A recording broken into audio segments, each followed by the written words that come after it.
कि डॉक्टर साहब मैं साल 2 साल से रिलेशन बना रहा हूँ, हमारी शादी का 5 साल हो गया, फिर भी साथ में भी हमारे पति रहते हैं, हम लोग साथ में रहते हैं, फिर भी हमारी प्रेगनेंसी पॉजिटिव नहीं हो रही है। घरों की तो हालत जानते ही हैं कि जैसे ही आपके शादी का 1 साल हो जाएगा, आपके घर की दादी हो, नानी हो, माँ हो, बहन हो, सब कहने लगते हैं कि गुड न्यूज़ कब दे रहे हो, गुड न्यूज़ कब होगा, कुछ तो बताओ, क्या छुपा रही हो, क्या नहीं हो रहा है, क्या नहीं रखना चाह रही हो। बहुत सारे सवाल, बहुत सारे क्वेश्चन घर में होने लगते हैं, चाहे आपके ससुराल पक्ष से हो या फिर नैहर पक्ष से हो। ऐसे क्वेश्चन आपके जब साल भर हो जाते हैं, 2 साल हो जाते हैं, तो ऐसे बहुत सारे क्वेश्चन आपको सुनने को मिलता होगा। नमस्कार दोस्तों, मैं डॉक्टर सौरभ। आज मैं आपसे बातें करने वाला हूं एक बहुत ही इंपॉर्टेंट टॉपिक के बारे में, जो कि यह एक बहुत ही मोस्ट कॉमन आज के समय में देखने को मिलता है। हमारी भारत के पॉपुलेशन को देखते हुए आज ये बहुत केस देखने को मिलता है, इनफर्टिलिटी। तो आज मैं आपसे बातें करने वाला हूं कि गर्भधारण ना होने के मुख्य 10 कारण के बारे में। ऐसे कंडीशन अगर आपके साथ भी हैं तो आप प्रेगनेंसी आपकी पॉजिटिव नहीं होगी, आप प्रेग्नेंट नहीं हो पा रहे होंगे। बहुत सारे मरीज आते हैं, बहुत सारे लोग आते हैं कि डॉक्टर साहब मैं साल 2 साल से रिलेशन बना रहा हूँ, हमारी शादी का 5 साल हो गया, फिर भी साथ में भी हमारे पति रहते हैं, हम लोग साथ में रहते हैं, फिर भी हमारी प्रेगनेंसी पॉजिटिव नहीं हो रही है।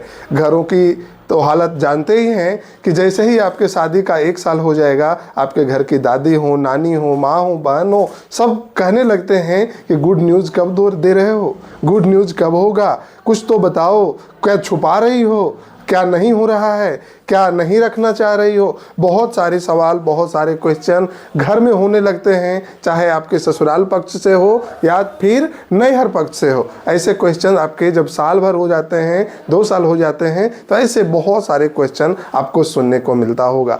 तो पूरी वीडियो में बने रहें और आज हम लोग जानेंगे कि इसके क्या मुख्य 10 कारण है। क्या आपके साथ भी ये कारण है जिस कंडीशंस में आपकी प्रेगनेंसी, आपके गर्भधारण नहीं हो पा रहे हैं, आपकी प्रेगनेंसी पॉजिटिव नहीं हो पा रही है। अभी के समय में सबसे ज्यादातर बदनामी किसे होती है, क्योंकि नैहर से एक बिटिया ससुराल जाती है और उनके साथ कोई नहीं होता। अगर साथ होते हैं, समझने वाले होते हैं तो समझते हैं इस बातों को, लेकिन ज़्यादातर वहाँ पे महिलाओं को दोष दिया जाता है कि कहीं ना कहीं तुम्ही में कुछ खराबी है, इसलिए बच्चा नहीं हो रहा है। हमारा लड़का ठीक है, उसे कोई प्रॉब्लम नहीं है, तुम में ही कुछ होगा तभी ये परेशानी हो रही है। तो ऐसा कोई बातें नहीं है, जरूरी नहीं है कि हर हमेशा महिलाएं ही दोषी हो, महिलाओं को ही प्रॉब्लम हो, क्योंकि हमारे फर्टिलाइजेशन के प्रोसेस को पूरा करने के लिए वहाँ पे अंडाणु का होना जरूरी है और एक अच्छे शुक्राणु का होना जरूरी है। अगर दोनों में किसी में प्रॉब्लम होगी तो परेशानी हो सकता है, गर्भधारण नहीं हो सकती है। तो शुक्राणु कहाँ से आता है? मेल पार्टनर से, और अंडाणु का फॉर्मेशन किधर से होता है? फीमेल पार्टनर से। तो मैंने बताया कि दोनों का होना बहुत जरूरी है निषेचन की प्रक्रिया होने के लिए, फर्टिलाइजेशन की प्रक्रिया होने के लिए।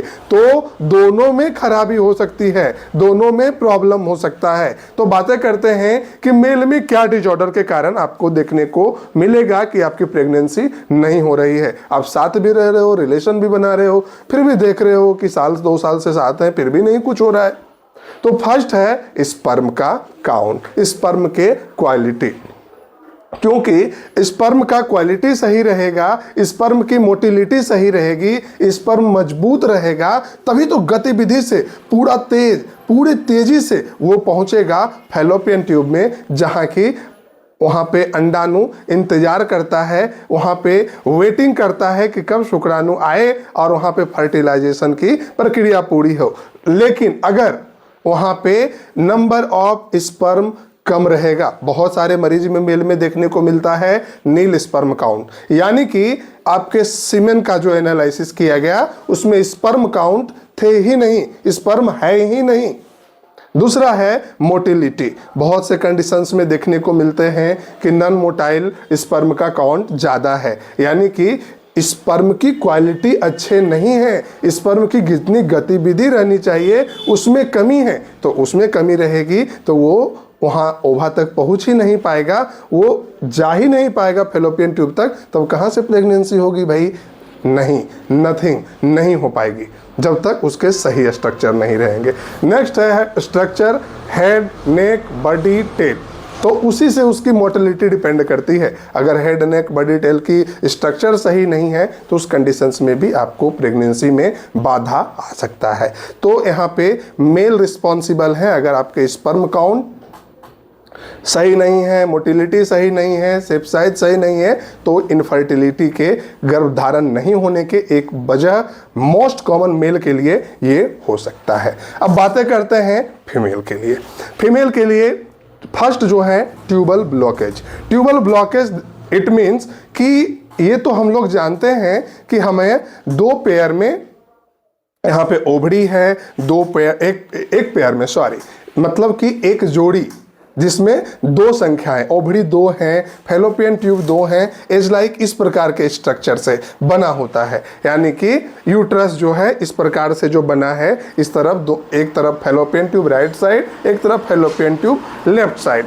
किसी कारण से अगर आपके फैलोपियन ट्यूब ब्लॉकेज हो रहे हैं, बंद हो रहे हैं, अब बताओ भैया फैलोपियन ट्यूब ही बंद हो जाएंगे तो वहाँ पे कनेक्शन हो पाएगा क्या? ना तो ओवा मिल पाएगा और ना ही स्पर्म मिल पाएंगे, ना ही अंडाणु मिल पाएंगे, ना ही शुक्राणु मिल पाएंगे। तो निषेचन की प्रक्रिया नहीं हो पाएगी, और निषेचन की प्रक्रिया जब नहीं हो पाएगी तब वहाँ पे प्रेगनेंसी कहाँ से पॉजिटिव हो जाएगा? तो ये भी देखने को मिलता है कारण fallopian tube blockage, tubal blockage जिसे कहते हैं। अब उसमें भी कंडीशन है, राइट साइड है, लेफ्ट साइड है, तो उस कंडीशंस में पता करना होता है। वो भी टेस्ट के द्वारा पता कर पाते हैं, डॉक्टर के द्वारा। आप डॉक्टर से कंसल्ट करेंगे तो पता चल पाएगा। नेक्स्ट कंडीशन है सल्पिंजाइटिस, यानी कि फैलोपियन ट्यूब में सूजन हो गया है, वो पायोसेल्पिंग्स है, हाइड्रोसेल्पिंग्स है। तो फैलोपियन ट्यूब में किसी भी प्रकार के प्रॉब्लम रहेंगे तो आपको ये प्रॉब्लम, गर्भधारण नहीं होगा। नेक्स्ट कंडीशन देखने को मिलता है ओवुलेशन, यानी कि वहाँ पे ओवुलेशन की अनियमितता हो, यानी कि पीरियड आपके सही समय पे नहीं आ रहे हों, या फिर आपके 28 दिन के मासिक चक्र हो रहे हों लेकिन आप सही समय रिलेशन नहीं बना रहे हो। बहुत सारे कंडीशन ऐसे देखने को मिलते हैं कि लोग ढंग से जानकारी नहीं रहती है, कम पढ़े लिखे होते हैं तो उन्हें जानकारी की बाधा होती है, जानकारी नहीं रहने के कारण भी प्रेगनेंसी नहीं होता है। जैसे क्या आपके 28 दिन के मासिक चक्र हमेशा हो रहे हैं, तो 28 दिन के मासिक चक्र में 14वां या 15वां दिन आपके ओवुलेशन होते हैं। बहुत सारे लोग कहते हैं कि डॉक्टर साहब हमारे पति बाहर रहते हैं, बाहर कमाते हैं, देश में रहते हैं, विदेश में रहते हैं, तो ये पता होनी चाहिए आपको हो रहे हैं ओवुलेशन 14वें दिन आपके 28 दिन के सही चक्र में, और आप रिलेशनशिप उस समय नहीं बना पा रहे हैं। वो 6 महीना में आते हैं, वो 6 महीना में आए, लेकिन अगर उस समय से पहले ओवुलेशन जैसे 14वां दिन हो गया, आपका रिलेशन ही नहीं रखा गया, जैसे 12वां दिन, 13वां दिन, 11वां दिन, या फिर 15वां दिन, 16वां दिन रिलेशन रहे, तब तो जाकर के वहाँ पे फर्टिलाइजेशन की प्रोसेस होगी। वहां पे ओवा फैलोपियन ट्यूब में आएगा तभी तो शुक्राणु जाके निषेचित करेगा। तो ये भी बहुत महत्वपूर्ण कारण है, क्योंकि डेट का पता नहीं रह पाना, तो उस कंडीशंस में बहुत ज़्यादा परेशानी होती है। ओवुलेशन भी ठीक है, पीरियड भी ठीक है, 28 दिन का मासिक चक्र भी है, लेकिन आप रिलेशनशिप नहीं बना पा रहे हैं जानकारी नहीं रहने के कारण। एक वीडियो हमारे नेक्स्ट वीडियो में आप लोगों को देखने को मिलेगा। मैं ये बताऊंगा कि रिलेशन किस दिन बनाएं, किस दिन सही समय है, किस दिन करें कि आपके प्रेगनेंसी पॉजिटिव हो जाए, आप गर्भधारण कर लें। तो ये जो है मोस्ट कॉमन कारण भी देखने को मिलता है कि सही समय पे आपके रिलेशन नहीं बनाना है, क्योंकि कभी वो अनुपस्थित है, आपके हस्बैंड साथ में नहीं है, नहीं रहे हैं, तो आप साल 2 साल की 5 साल रिलेशन बनाते रहो, बच्चे हो पाएंगे क्या? गर्भधारण हो पाएंगे क्या? नहीं हो पाएंगे। नेक्स्ट कंडीशन देखने को मिलता है इन्फेक्शन। अगर आपके बच्चेदानी में, यूट्रस में किसी भी प्रकार का इन्फेक्शन हो चुका है, वो बैक्टीरियल इन्फेक्शन हो, वायरस का इन्फेक्शन हो, गोनोकोकल इन्फेक्शन हो, STD जिसे कहते हैं, STI सेक्सुअल ट्रांसमिटेड इन्फेक्शन, अगर आप मल्टी पार्टनर से रिलेशनशिप बना रहे हो महिलाएं, या फिर मेल भी किसी बहुत जगह गलत जगह रिलेशनशिप बनाया है जिसमें गोनोरिया नामक बैक्टीरिया, गोनोकोकल इन्फेक्शन जैसे प्रॉब्लम डेवलप हो गया है, तो उस कंडीशंस में भी आपके वो यूट्रस में जा करके, फैलोपियन ट्यूब में जा करके वहाँ पे इन्फेक्शन प्रोड्यूस कराते हैं, जो भी एक बाधा होता है प्रेगनेंसी के लिए। तो प्रेगनेंसी वहाँ पे पॉजिटिव नहीं देखने को मिलते हैं। नेक्स्ट कंडीशन होता है टीबी। ये भी बहुत मोस्ट कॉमन काउज देखने को मिलता है। ट्यूबरकुलोसिस, अगर आपके फैलोपियन ट्यूब में, यूट्रस में अगर टीबी है, ट्यूबरकुलोसिस का इन्फेक्शन है, तो उस कंडीशंस में भी आपको ये प्रॉब्लम देखने को मिल सकता है। और एक बहुत ही मोस्ट कॉमन देखने को मिलता है आज के समय में, ओवेरियन सिस्ट, यानी कि बहुत मोस्ट कॉमन अभी को देखने को मिल रहा है। वो विवाहित हों या अविवाहित हों, तो उस कंडीशंस में PCOD, polycystic ovarian disease, ovarian cyst उनके रिपोर्ट में देखने को मिल सकता है, क्योंकि उनके लाइफ स्टाइल सही नहीं है, खाने पीने के तरीके सही नहीं है, रहन सहन सही नहीं है। तो ओवेरियन सिस्ट भी एक मोस्ट कॉमन काउज देखने को मिलता है। नेक्स्ट कंडीशन होता है हार्मोनल चेंजेज। आपके हार्मोनल का फ्लक्चुएशंस हो रहा है, जो प्रोजेस्टेरोन हार्मोन है, एस्ट्रोजन हार्मोन, जो भी हार्मोन है उसमें कमी आ रही है, बढ़ रहा है, घट रहे हैं, तो उस कंडीशंस में भी आपको देखने को मिल सकता है। नेक्स्ट है यूटेराइन फाइब्रॉइड। अगर आपके बच्चेदानी में फाइब्रॉइड की समस्याएं हो गई है, यूटेराइन फाइब्रॉइड है, इंडोमेट्रियोसिस जैसे प्रॉब्लम है, या फिर थायराइड के डिजॉर्डर हैं, आपके थायराइड के हार्मोन बढ़ जा रहे हैं, घट जा रहे हैं, तो उस कंडीशंस में भी आपके गर्भ नहीं ठहरने के लिए ये रिस्पॉन्सिबल है।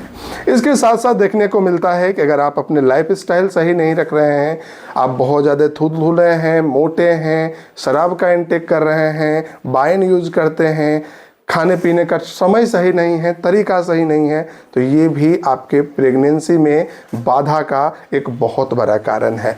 हाँ, तो आपको कब डॉक्टर से मिलने चाहिए? अगर आपकी प्रेगनेंसी, अगर आप लगातार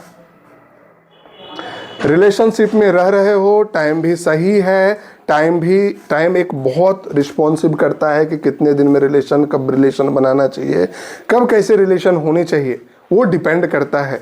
तो अगर आप रिलेशन लगातार बना रहे हो, सही टाइम से हो, फिर भी अगर आपको ये परेशानी देखने को मिल रही है, गर्भधारण नहीं हो रहा है, तब आप अपने डॉक्टर से इमिडिएटली बात करें, मिलें, वो अपना यूएसजी कराएंगे, हार्मोनल टेस्ट कराएंगे, मेल के लिए स्पर्म का काउंट को रिलेट करेंगे, सीमेन एनालिसिस कराएंगे, वो दोनों लोगों को देखेंगे, सारे कुछ चेक करेंगे, इन्फेक्शन को जानेंगे, तभी वो बता पाएंगे कि प्रॉब्लम क्या है। और अगर आप वो प्रॉब्लम को सॉर्ट आउट कराते हो, इलाज कराते हो, आप सही समय देते हो, तो आपकी प्रेगनेंसी बिल्कुल पॉजिटिव होगी, बिल्कुल आप गर्भधारण करेंगे, माँ बनेंगे, आपके बच्चे आपके होएंगे, आपके किलकारियाँ सामने खेलेगी, किलकारियाँ गूंजेंगी घर में, और आप भी एक बच्चे की मां बन सकेंगे। आशा करता हूं ये गर्भधारण के मुख्य 10 कारण आप लोगों को अच्छे से समझ में आया होगा। देन इस वीडियो को लाइक, सब्सक्राइब एंड शेयर करना ना भूलें।